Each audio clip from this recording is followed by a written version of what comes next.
Friends, ನಾನು ಹೇಳಿದಾಗ ಇಲ್ಲಿ ಕಾಣ್ತಿರಲ್ಲ, ಅಲ್ಲಿ ದೂರದಿಂದ ಕಾಣ್ತಿರಲ್ಲ 38 ಅಡಿ ಎತ್ತರದ ಬಾಹುಬಲಿ ಮೂರ್ತಿ.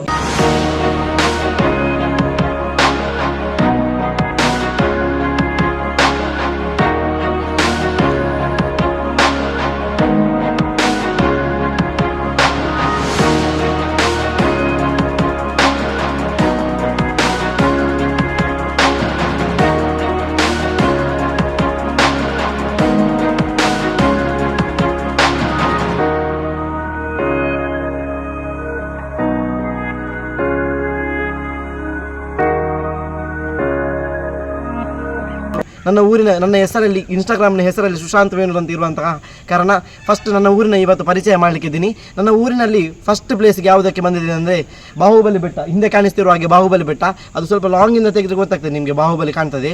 ಕ್ರಿಸ್ತಶಕ 1604 ಅಜಿಲ ವಂಶದ ತಿಮ್ಮಣ್ಣ ಅಜಿಲರಸರು ಸ್ಥಾಪನೆ ಮಾಡಿದಂತಹ 38 ಅಡಿ ಎತ್ತರದ ಬಾಹುಬಲಿ ಮೂರ್ತಿ ಇಲ್ಲಿರುವಂಥದ್ದು. ಟೂರಿಸಂ ಪ್ಲೇಸ್ ಅಂತ ಹೇಳ್ತಾರೆ. ಟೂರಿಸಂ ಪ್ಲೇಸ್ ಅಂದರೆ ಇಲ್ಲಿಗೆ ಟೂರಿಸ್ಟ್ ಎಲ್ಲ ಬರ್ತಾ ಇರ್ತಾರೆ. ಟೂರಿಸ್ಟ್ ಎಲ್ಲ ಬಂದು ಇಲ್ಲಿನ ವೈವಿಧ್ಯತೆಯನ್ನು ನೋಡ್ತಾರೆ. ವೇಣೂರು, ನಮ್ಮ ವೇಣೂರಲ್ಲಿ ಫಾಲ್ಗುನಿ ನದಿ ಮತ್ತು ದೇವಸ್ಥಾನ ಇದೆ ಮತ್ತು ಬಸದಿ ಇದೆ. ಯಾಕೆಂದರೆ ಇದು ಜೈನ ಸಮುದಾಯಕ್ಕೆ ಸೇರಿದಂಥ ಊರು, ಅಜಿಲ ವಂಶದ ಜೈನ ಸಮುದಾಯದ ಊರು ಅಂತ ಹೇಳ್ತಾರೆ. ಫ್ರೆಂಡ್ಸ್, ನಾನು ಹೇಳಿದಾಗೆ ಇಲ್ಲಿ ಕಾಣ್ತಿರೋದಲ್ಲ, ಅಲ್ಲಿ ದೂರದಿಂದ ಕಾಣಿಸ್ತುಂಟಲ್ಲ 38 ಅಡಿ ಎತ್ತರದ ಬಾಹುಬಲಿ ಮೂರ್ತಿ. ನನಗೆ ಗೊತ್ತಿರೋ ಪ್ರಕಾರ ಅಷ್ಟು ಅಡಿ ಎತ್ತರ ಉಂಟಂತ ನನಗೆ ಗೊತ್ತಿದೆ. 38 ಅಡಿ ಎತ್ತರದ ಬಾಹುಬಲಿ ಮೂರ್ತಿ.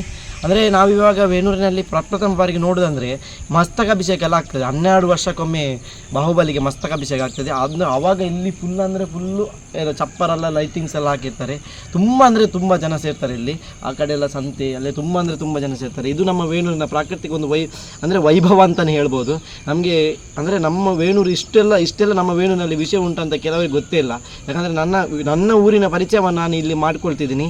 ಸೊ ಹಾಗಾಗಿ ನನ್ನ ಜೊತೆ ಇವತ್ತು ನನ್ನ ವೀಡಿಯೋದಲ್ಲಿ ಅಂದರೆ ಯಾವ್ಯಾವ ಪ್ಲೇಸ್ಗೆ ಹೋಗ್ತೀನಿ ನನ್ನ ವೀಡಿಯೋದಲ್ಲಿ ಫುಲ್ಲು ಬನ್ನಿ, ಆ ವೀಡಿಯೋವನ್ನು ನೋಡಿ. ಯಾಕಂದರೆ ಪ್ರಪ್ರಥಮ ಬಾರಿಗೆ ನಮ್ಮ ವೇಣೂರಿನವರಿಗೆ ಎಲ್ಲರಿಗೂ ಅಂದರೆ ನಾನು ಹೇಳ್ತಿದ್ದೀನಿ, ನನ್ನ ವೀಡಿಯೋವನ್ನು ನೋಡಿ ಸಬ್ಸ್ಕ್ರೈಬ್ ಮಾಡಿ ನನಗೆ ಸಪೋರ್ಟ್ ಮಾಡಿ ವೇಣೂರಿನವರು ಫಸ್ಟ್ ಅಂತ ಹೇಳ್ತಿದ್ದೀನಿ.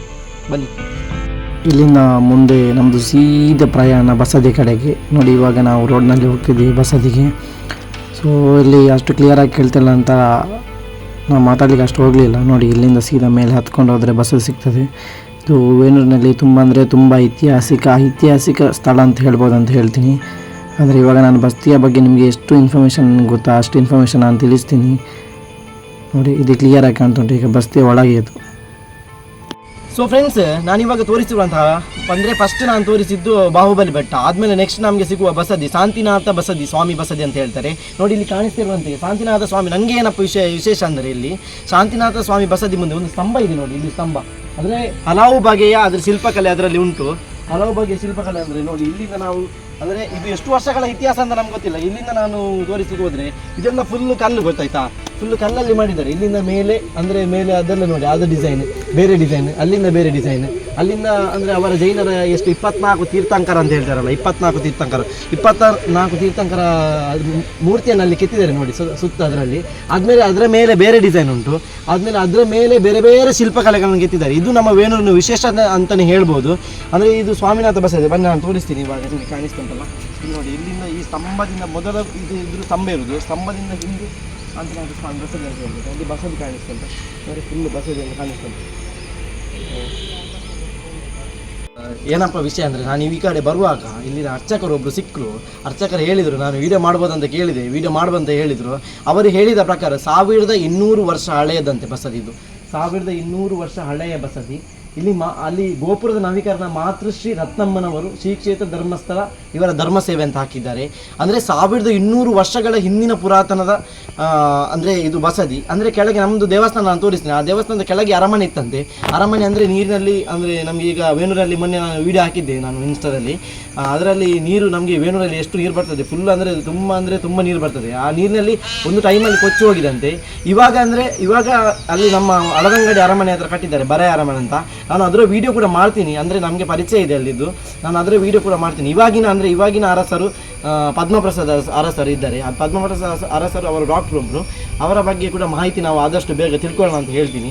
ಯಾಕಂದರೆ ಇಲ್ಲಿ ನಾನು ಈ ಕಡೆ ಬನ್ನಿ, ಇಲ್ಲಿ ಶಿಲ್ಪಕಲೆ ಅಂದರೆ ಹೇಗೆ ಅಂತ ಅಂದರೆ ಹಿಂದಿನ ಕಾಲದಲ್ಲಿ ಕಟ್ಟಿದಂತಹ ಇಲ್ಲಿ ನೋಡಿ ಕಲ್ಲಿನ ಪಂಚಾಂಗ, ನಮ್ಗೆ ಕೆಳಗೆ ಪಂಚಾಂಗ ಹಾಕ್ತೇವಲ್ಲ, ಹಿಂದಿನ ಕಾಲದಲ್ಲಿ ಕಲ್ಲಲ್ಲಿ ಕಟ್ಟಿದ್ದು ನೋಡಿ, ಇಲ್ಲಿ ಕಾಣ್ತಂತ ಇವಾಗ ಅಂದರೆ ಇವಾಗೆಲ್ಲ ಹೀಗೆ ಕಟ್ಟಲಿಕ್ಕೆ ಯಾರು ಅಷ್ಟು ದೇವಸ್ಥಾನ ಎಲ್ಲ ಕಟ್ತಾರೆ. ಅಂದರೆ ಹಿಂದಿನ ಕಾಲದಲ್ಲಿ ಎಷ್ಟು ಚಂದ ಮಾಡಿ ಕಟ್ಟಿದ್ದಾರೆ ನೋಡಿ, ಡಿಸೈನ್ ನೋಡಿ, ಒಂದೊಂದು ಡಿಸೈನ್ ಎಷ್ಟು ಚಂದ ಮಾಡಿ ಕಟ್ಟಿದ್ದಾರೆ.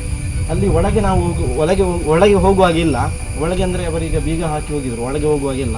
ಇಲ್ಲಿಂದ ನಾನು ನಿಮಗೆ ತೋರಿಸ್ತಿದ್ದೀನಿ.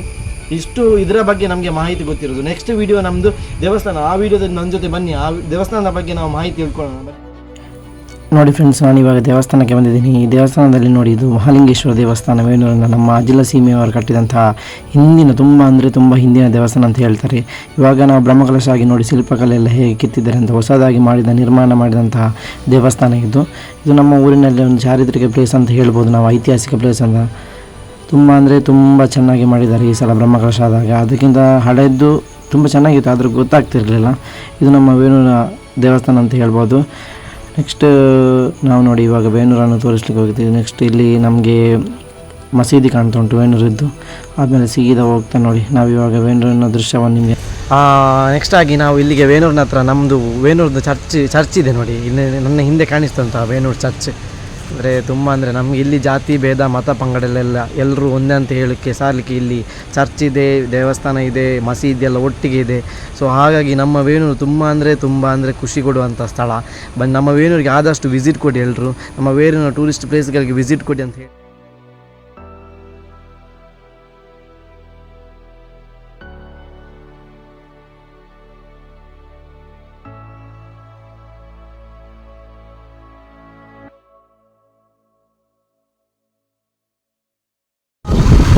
ಫ್ರೆಂಡ್ಸ್, ನಾನಿವತ್ತು ವೇಣೂರಿನ ವೀಡಿಯೋವನ್ನು ಎಷ್ಟಾಗ್ತದೆ, ನನಗೆ ಎಷ್ಟು ಮಾಹಿತಿ ಗೊತ್ತಿಲ್ಲ ಅಷ್ಟೆಲ್ಲ ಪ್ಲೇಸನ್ನು ತಿರುಗಿ ವೀಡಿಯೋ ಮಾಡಿದ್ದೀನಿ. ನನಗೆ ಸಪೋರ್ಟ್ ಮಾಡಿ, ಸಬ್ಸ್ಕ್ರೈಬ್ ಮಾಡಿ, ಶೇರ್ ಮಾಡಿ. ಬಾಯ್ ಬಾಯ್.